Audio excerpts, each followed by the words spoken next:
Ahora vamos a comenzar a hablar de una de las cantidades más importantes en la termodinámica del universo, la entropía. Em, si seguimos ignorando el potencial químico como lo hicimos en la sección anterior, podemos escribir la segunda ley de la termodinámica para un volumen comóvil proporcional al factor de escala al cubo. Podemos escribir la segunda ley de la termodinámica de esta forma, donde la primera parte esencialmente el primer término nos da una idea de la densidad de energía interna del sistema, y el segundo término nos da una idea del trabajo que se está haciendo sobre el sistema. Entonces nos habla de la energía total del sistema y, por supuesto, por la definición de entropía tenemos que considerar la temperatura. Ahora, nosotros podemos considerar la forma general de la entropía en función del volumen y la temperatura, la forma diferencial de la entropía, que se escribiría de esta forma general.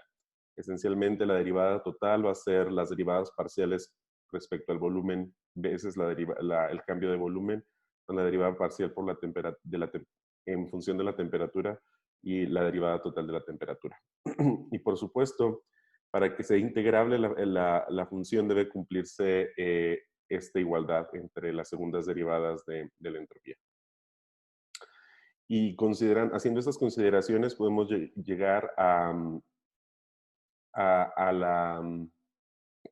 a partir de esta primera ecuación, podemos deducir esta forma de la derivada de la presión con respecto a la temperatura, que nos va a quedar en términos de densidad de energía, presión y temperatura.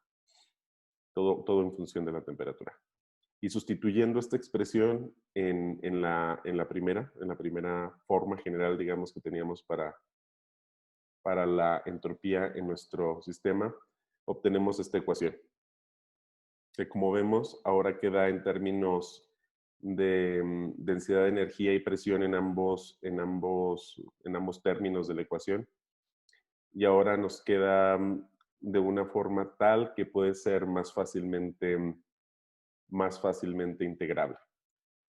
Entonces, integrando esta forma de la entropía, podemos mostrar que la densidad de entropía, esto es la densidad por volumen de entropía, se puede escribir de una forma sencilla en función de la densidad de energía interna, digamos, la densidad de energía propiamente del sistema, la presión y la temperatura. Recordemos que esta es una densidad de energía, entonces es por volumen comóvil de nuevo.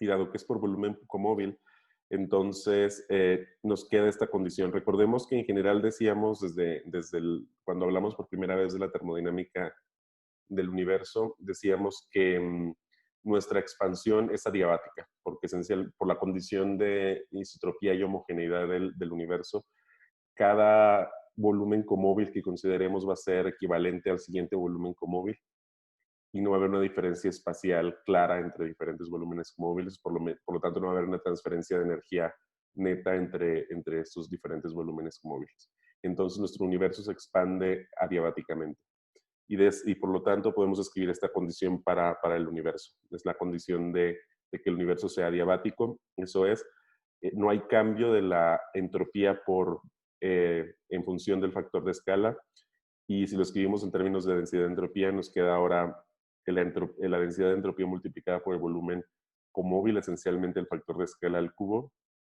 y cuando tomamos la derivada respecto al factor de escala, debe ser idénticamente cero. Entonces ahí tenemos las formas generales, digamos, en términos generales tenemos la forma en que hacemos el tratamiento de la entropía en un universo isotrópico y homogéneo, que sería similar al nuestro. Vemos que en general es un tratamiento relativamente sencillo. Es interesante considerar la contribución de las partículas relativistas a la densidad total de entropía del universo, dado que el caso de las partículas no relativistas contribuye mucho menos a esta densidad total, porque su densidad de energía total es mucho menor que la de las partículas relativistas. Estamos en general hablando todavía vamos a iniciar nuestra consideración en el caso de que estamos todavía en la época dominada por radiación, cuando la temperatura del universo es todavía muy alta. Y si recordamos ese caso de las láminas anteriores, teníamos una definición para la densidad y, en equilibrio termodinámico y la presión para esas partículas relativistas en equilibrio termodinámico, evidentemente.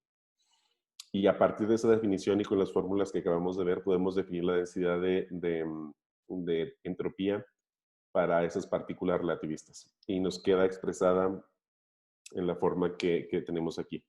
Ahí vemos claramente que queda en función de la temperatura al cubo, como se desprendía de estas fórmulas para partículas relativistas, y que depende de este factor G, que es el factor de degeneración de spin, básicamente. Si queremos evaluar la densidad de entropía para partículas no relativistas que sí se encuentran en equilibrio con el fluido de fotones, lo podemos hacer en términos de esta expresión de aquí, que básicamente nos dice la relación que hay entre la entropía de equilibrio de estas partículas no relativistas relativas a la densidad de equilibrio, perdón, a la densidad de entropía de las partículas, de los fotones esencialmente. Y vemos inmediatamente que, dado que la densidad de energía de los fotones es mucho mayor que la densidad de energía de las partículas no relativistas, entonces esa contribución de las partículas no relativistas es muy pequeña relativa a las relativistas. Y en general la vamos a despreciar, no la vamos a considerar en el análisis. Y si las despreciamos, entonces nos queda una expresión de esta forma, donde la densidad de energía total, perdón, la densidad de entropía total es proporcional a T al cubo y está mediada por este factor de generación C, pero modificado para considerar a todas las partículas relativistas que se tienen en ese momento en el universo, todas las especies relativistas.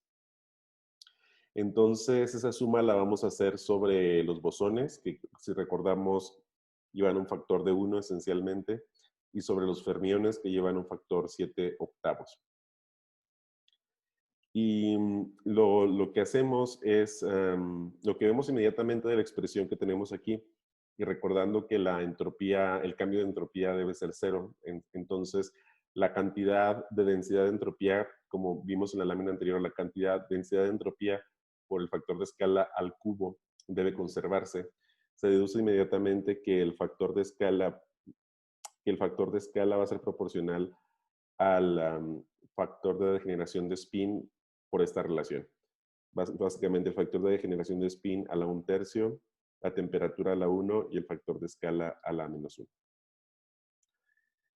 Y entonces podemos considerar un caso interesante, que es el caso del acoplamiento entre neutrinos y el fluido relativista de fotones y las especies y todas las especies relativistas que hay en el momento antes de, bueno, todavía no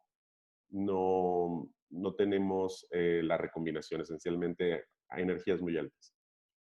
Recordemos que de lo que vimos en la cronología del Big Bang caliente que vimos antes, durante mucho tiempo los neutrinos se mantienen acoplados al fluido de fotones y partículas relativistas, esencialmente a través de reacciones de la fuerza nuclear débil, esencialmente reacciones de electrones y positrones, aniquilaciones de electrón-positrón que producen neutrinos. Y como estas aniquilaciones electrón-positrón están ocurriendo muchas veces a temperaturas lo bastante altas, entonces los neutrinos se mantienen acoplados al fluido relativista global.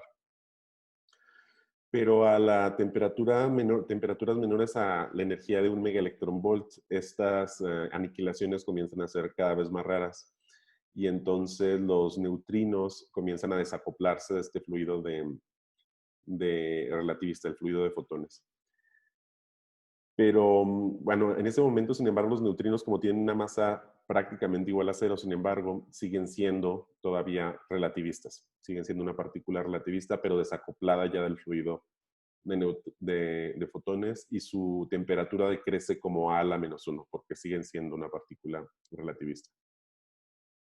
mientras que los fotones van a seguir teniendo, digamos, esta expresión para esta relación entre la entropía y la temperatura, o esta relación entre la temperatura y el factor de escala.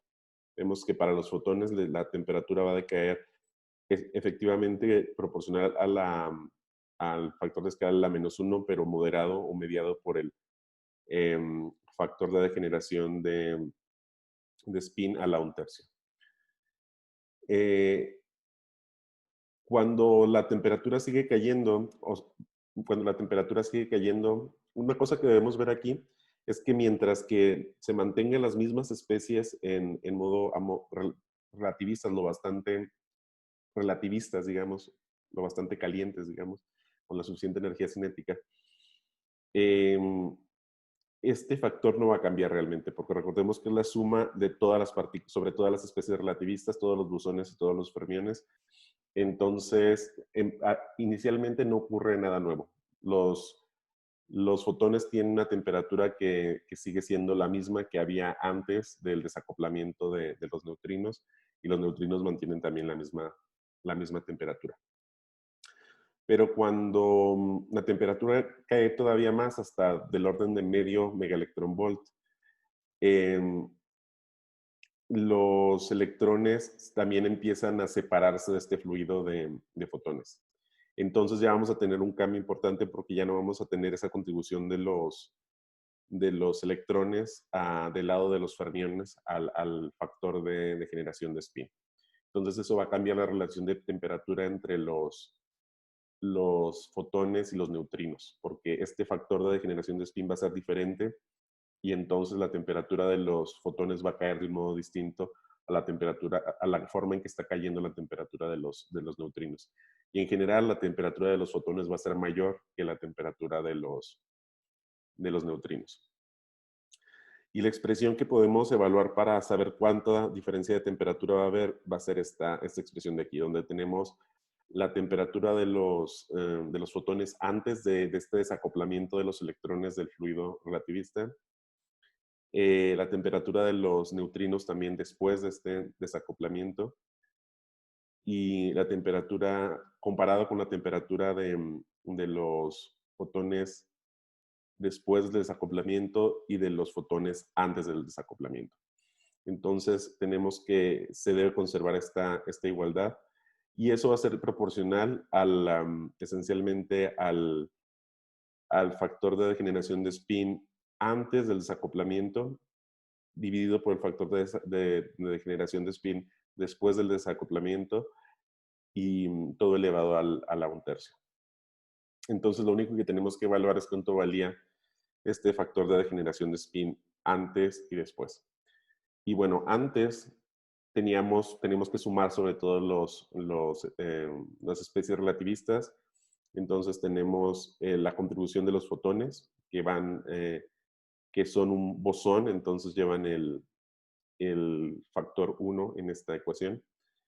Y todos los fermiones que teníamos en el fluido relativista, que van con un factor de 7 octavos, y teníamos esencialmente electrones, positrones y neutrinos y antineutrinos esencialmente. Teníamos 3 especies de neutrinos que van cada uno suman cada uno 1, y 3 especies de antineutrinos. Entonces, recordemos que el G para los fotones, el factor de degeneración de spin para los fotones es 2, para los electrones también es 2, y para los positrones, y para cada uno de los neutrinos es 1, entonces nos queda 3 más 3, y el resultado total es 43 cuartos después de hacer la suma. Y para el caso de después, ya solo nos quedan los fotones en el fluido relativista, y nos quedan los neutrinos. Ya los electrones se han desacoplado completamente del fluido de fotones, de las especies relativistas esencialmente. Entonces esto va a ir multiplicado por las temperaturas de después y de antes al cubo. Esencialmente estamos como despejando esta ecuación, y podemos entonces encontrar esta relación que tenemos en esta expresión, donde la temperatura de los neutrinos después del desacoplamiento de los electrones va a ser solo 4/11 a la 1/3 de la temperatura de los fotones. Y si ahora hacemos expandirse el universo hasta el tamaño actual, nos vamos a dar cuenta de que eso es equivalente a que la temperatura del fondo de neutrinos, debe haber un fondo de neutrinos que todavía no hemos detectado, pero que debe estar ahí, y debe tener una temperatura que es 0.71 veces la del fondo de radiación de microondas, y esencialmente 1.95 kelvins. Entonces, en principio, deberíamos poder detectar un fondo de neutrinos a esa temperatura. Y lo interesante de este ejemplo nada más es que veamos cómo se trata los factores de degeneración de spin y cómo entran en el cálculo de la evolución térmica del universo. Y bueno, la evolución también, en cierto modo, de las especies eh, em, que están contribuyendo de forma importante a la entropía total del universo, la densidad de entropía del universo. Entonces, este es un ejemplo muy importante para entender cómo, de hecho, es el ejemplo más importante este de entre neutrinos y fotones, al menos desde el punto de vista observacional, para ver cómo evoluciona o cómo contribuye a la evolución del universo este cambio en la entropía que se da debido esencialmente a las reacciones que están teniendo lugar en diferentes instantes de la evolución del universo. Y noten que todo esto lo hemos hecho despreciando el potencial químico de cada una de las especies, pero bueno, dijimos que eso en general va a ser cierto porque dado que dominan los fotones, el potencial químico de los fotones recordemos que es cero, y entonces la contribución del potencial químico de las demás especies va a ser muy pequeño relativo al de los fotones. Sin embargo, un tratamiento completo debería incluir el potencial químico también en estos cálculos.